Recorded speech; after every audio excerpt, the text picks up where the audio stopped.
Hello எல்லாருக்கும் என்னோட வணக்கம். நான் வர்ஷா. இந்த வீடியோல வந்துட்டு இப்போ ரீசென்ட்டா வந்து டொனால்ட் ட்ரம்ப் அவர்கள் வந்து டாரிஃப் அனௌன்ஸ் பண்ணியிருந்தாரு. அதுவும் யாருக்குன்னு பார்த்தீங்கன்னா, அவரோட மேஜரா ட்ரேட் வச்சிருக்க அந்த 3 கண்ட்ரீஸ்க்கு அனௌன்ஸ் பண்ணி இது வந்து ஒரு மொத்தமா இன்டர்நேஷனல் லெவல்ல ஒரு மேஜரான ஒரு இம்பாக்ட் கிரியேட் பண்ண போறதுங்கிற எந்த சந்தேகமும் இல்ல. ஸோ ட்ரேட் வார்னா வணிக போர் நடக்க போகுது. நடந்துகிட்டு இருக்கு. ஸோ இதுதான் ஒரு ஸ்டார்ட்டிங். ஸோ இன்னொன்னு என்னன்னா, டாரிஃப்னா என்ன? இதுக்கு முன்னாடி இது நடந்திருக்கா? இதனால இந்தியாவுக்கு ஒரு பெரிய லாபம் கிடைக்க போகுதுங்கிற மாதிரி நெறைய ஆய்வாளர்கள் சொல்லியிருக்காங்க. ஸோ அதெல்லாம் என்னன்னு சொல்லிட்டு ஒண்ணொண்ணா பார்க்கலாம். So without any delay let's get started. So first வந்து டாரிஃப்னா என்னன்னு பார்த்தீங்கன்னா, நம்ம ஒரு ஹோம் கண்ட்ரில இருந்து இம்போர்ட் பண்றோம் இல்லையா, அந்த ப்ராடக்ட்ஸ் அண்ட் சர்வீஸ் மேல போடுற ஒரு டாக்ஸ், அதாவது ஃபெடரல் டாக்ஸ். ஸோ இந்த பெர்சன்டேஜ் ஆஃப் சார்ஜஸ் வந்து ஃபெடரல் கவர்மெண்ட்டுக்கு போகும். அததான் வந்து டாரிஃப் சார்ஜ் அப்படின்னு சொல்லுவாங்க. ஒரு ஈஸியா சொல்லணும்னா, ஃபார் எக்ஸாம்பிள் இப்ப இந்த கரண்ட் சினாரியோல வந்து யூஎஸ் வந்து சைனா மேல 10% ஆஃப் டாரிஃப் வந்து போட்டிருக்காங்க இல்லையா. அப்படி பாக்குறப்போ இப்ப யூஎஸ் வந்து சைனா கிட்ட இருந்து ஜீன்ஸ் வந்து இம்போர்ட் பண்றாங்கன்னு வச்சுக்கோ. அப்ப அந்த ஜீன்ஸ்க்கு வந்து ஒரு பேர் ஆஃப் ஜீன் வந்து $10ங்கிற இடத்துல 10% டாரிஃபோட $11 வரும். ஸோ அந்த $1 வந்து ஃபெடரல் கவர்மெண்ட்டுக்கு போகும். ஸோ இதனால யூஎஸ் கவர்மெண்டோட ஃபெடரல் இன்கம் ஜாஸ்தியாகும். அண்ட் ஆல்சோ நான் ஒரு அமெரிக்கன், நான் வந்து பேர் ஆஃப் ஜீன்ஸ் வாங்குறேன் அப்படிங்கிறப்போ $11 சைனால இருந்து வர ஜீன்ஸ் வாங்குவேனா, இல்ல அமெரிக்கால ஆல்ரெடி $10க்கு விற்கிற அந்த ஜீன் வாங்குவேனா? So it differs right. So இதனால என்ன ஆகும்னா, அமெரிக்காவோட எக்கனாமி, மேனுஃபேக்சர் எல்லாமே க்ரோ ஆக போகுது. ஸோ அந்த ஒரு மோட்டிவ்ல ட்ரம்ப் அவர்கள் வந்து இந்த மாதிரியான இம்போர்ட்ல வந்து டாரிஃப் வந்து இன்க்ரீஸ் பண்ணியிருக்காங்க. இதனால நிறைய விஷயங்கள் வந்து ஈவன் அமெரிக்கன்ஸ்க்கும் பாதிப்பாகும். எப்படின்னு பாத்தீங்கன்னா, அந்த கண்ட்ரிக்கு இன்ஃபிளேஷனும் வரும் இதனால.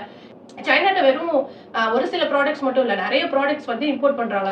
அப்படி ஒரு கம்ப்யூட்டர் தயாரிக்கிறாங்க அமெரிக்கன்ஸ். அப்ப அதுல உள்ள சின்ன சின்ன பார்ட்ஸ் கூட சைனால இருந்து வாங்குறப்போ அந்த பார்ட்ஸ் வந்து வாங்குறவங்க அதிக காசு கொடுத்து தானே வாங்குவாங்க. ஸோ அப்போ ரீட்டைல் பிரைஸ் வந்து நமக்கு கன்சியூமர்ஸ்க்கு வரும்போது ஜாஸ்தியாக தான் போகுது. ஸோ இதெல்லாம் தெரிஞ்சுதான் வந்து ட்ரம்ப் அவர்கள் வந்து ரிஸ்க் எடுத்து இப்படி ஒரு ட்ரேட் வார், அதாவது வணிக போர் வந்து தொடங்கியிருக்காரு. ஃபர்ஸ்ட் விஷயம் சொல்லிட்டேன், ட்ரம்ப் அவர்கள் வந்து இது பண்ணதோட மேஜர் ரீசன் அவரோட அமெரிக்காவோட எக்கனாமி டெவலப் பண்ணணும்னு. ஆனா அது ரெண்டாவது ரீசன் ஒன்று இருக்கு. ஆக்சுவலா பாத்தீங்கன்னா, இதுக்கு முன்னாடி ஹிஸ்டரி வைஸ் பார்த்தோம்னா, டாரிஃப் வந்து எப்பெல்லாம் இன்க்ரீஸ் பண்ணிருக்காங்க, இல்ல ட்ரேட் வார் எப்பெல்லாம் வந்திருக்குன்னு பாத்தீங்கன்னா, இன்டைரக்டா ஒரு கண்ட்ரியை தாக்குறதுன்னு கூட சொல்லலாம். இது என்ன ரீசன் அப்படின்னு பாத்தீங்கன்னா, ஃபென்டனல்ங்கிற ஒரு ட்ரக் வந்துட்டு மெக்சிகோல இருந்து, கனடால இருந்து, மேஜரா சைனால இருந்து இம்போர்ட் ஆச்சு. அதனால நிறைய யூஎஸ் மக்களுக்குலாம் வந்து ரொம்ப மந்தமான நிலையில நிறைய பேர் இறந்து கூட போயிருக்காங்கங்கிற மாதிரியான அந்த ஒரு விஷயம் வந்து ரொம்ப மேஜரா அமெரிக்காவை இம்பாக்ட் பண்ணிருக்கு. சோ அதனால அதை இன்டைரக்டா தாக்குற விதமா இந்த மாதிரி டாரிஃப்லாம் இன்க்ரீஸ் பண்ணும்போது இதுக்கு ஒரு சொல்யூஷன் கிடைக்கும், இது ஒரு பனிஷ் பண்ற மாதிரியான ஒரு விஷயம் அப்படிங்கறது வந்து ஆல்ரெடி நம்ம நிறைய நியூஸஸ் படிக்கும்போது தெரியுது. இன்னொரு விஷயம் என்னன்னா, அமெரிக்காவுக்கும் சைனாவுக்கும் நடக்கிறது இது ஒரு ஃபர்ஸ்ட் டைம் கிடையாது. ஆல்ரெடி 2018லயே ஒரு ட்ரேட் வார் வந்திருக்குங்கிறது குறிப்பிடத்தக்கது. சோ ஓகே, கனடாக்கும் மெக்சிகோவுக்கும் தானே டாரிஃப் போட்டாங்க 25%. அது என்னாச்சுன்னு சொல்லிட்டு பார்த்தோம்னா 30 டேஸ் வந்து இந்த விஷயத்தை தள்ளி போட்டிருக்காங்க. அதாவது இதுக்கு மேல இதை என்ன பண்ணலாம் அப்படிங்கிற மாதிரி 2 கண்ட்ரீஸோட ஹெட் கிட்டையும் பேசிட்டு இருக்க காரணத்தினால இப்ப அந்த டாரிஃபோட இம்ப்ளிகேஷன் இல்ல. மேஜரா இப்ப போயிட்டு இருக்குது யுஎஸ் அண்ட் சைனா.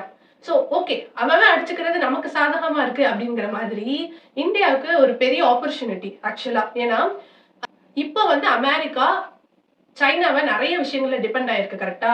இந்த ஆப்பர்ச்சுனிட்டியை நம்ம பயன்படுத்திட்டு மிஸ்டர் மோடி அவர்கள் வந்து ஆல்ரெடி பிளான் பண்ணிருக்க மாதிரி நிறைய நியூஸ் வெளியில வர மாதிரி, இஃப் அவர் வந்து போய் ட்ரம்ப் அவர்களை வந்து நேர்ல சந்திச்சு இந்த ட்ரேட்கான விஷயங்கள் வந்து பத்தி பேசினார்னா, மேனுஃபேக்சரிங்கா இருக்கட்டும், இல்ல நிறைய விஷயங்கள்ல வந்து ப்ராடக்ட்ஸ் வந்து எக்ஸ்போர்ட் பண்றதுல வந்து நம்மளுக்கு இந்தியாவுக்கு எக்கனாமி க்ரோ ஆறதுக்கு, மேனுஃபேக்சர் ஹப்ஸ் நிறைய வரதுக்கு ஆப்பர்ச்சுனிட்டி ரொம்ப ஜாஸ்தியா இருக்கு. இதனால ஹியூமன் ரிசோர்ஸா இருக்கட்டும், நிறைய வேலை வாய்ப்புகள் எல்லாமே க்ரோ ஆக போகுதுங்கிறதுல எந்த ஒரு மாற்று கருத்தும் இல்ல. ஓகே, ஆல்ரெடி யுஎஸ்க்கும் இந்தியாவுக்கும் ஒரு சின்ன ப்ராப்ளம் இருந்துச்சு. என்ன பாத்தீங்கன்னா, டொனால்ட் ட்ரம்ப் அவர்கள் என்ன சொல்லியிருக்காருன்னா, இந்தியா வந்துட்டு டாரிஃப் கிங், டாரிஃப் அபியூசர் அப்படிங்கிற மாதிரிலாம் நிறைய இடங்கள்ல சொல்லியிருக்காரு. இப்ப ரீசெண்டா வந்து February 1, 2025 to 2026 யூனியன் பட்ஜெட்ல ஒரு சூப்பரான ஒரு மூவ் பண்ணியிருக்காங்க நம்ம இந்தியன் கவர்மெண்ட். அது என்னன்னு பாத்தீங்கன்னா, மிஸ் நிர்மலா சீதாராமன் வந்து தெளிவா சொல்லியிருக்காங்க, யூஎஸ்ல இருந்து இம்போர்ட் பண்ற அந்த ப்ராடக்ட்ஸ் ஹார்லி டேவிட்சன் அப்புறம் டெஸ்லா இந்த மாதிரியான ப்ராடக்ட்ஸ் வந்து இந்தியாவில் வந்து சீப்பரா கிடைக்கும் அப்படிங்கிற மாதிரி ஒரு கஸ்டம் டியூட்டிலாம் வந்து ரெடியூஸ் பண்ற மாதிரி ஒரு மூவ் பண்ணியிருக்குது. ஒரு வைஸான மூவ். ஏன்னா இப்போ என்ன ஆயிடுச்சுன்னா ஆக்சுவலா இந்த யூனியன் பட்ஜெட் வரதுக்கு முன்னாடி தான் வந்து டொனால்ட் ட்ரம்ப் கொண்டு வந்தது அந்த டாரிஃப். ஸோ நெக்ஸ்ட் அவரோட மூவ் வந்து இந்தியாவை இருக்கக்கூடாது அப்படிங்கிறதுக்காக கொண்டு வந்தாங்களா இல்ல என்ன நமக்கு கன்ஃபார்மா தெரியல.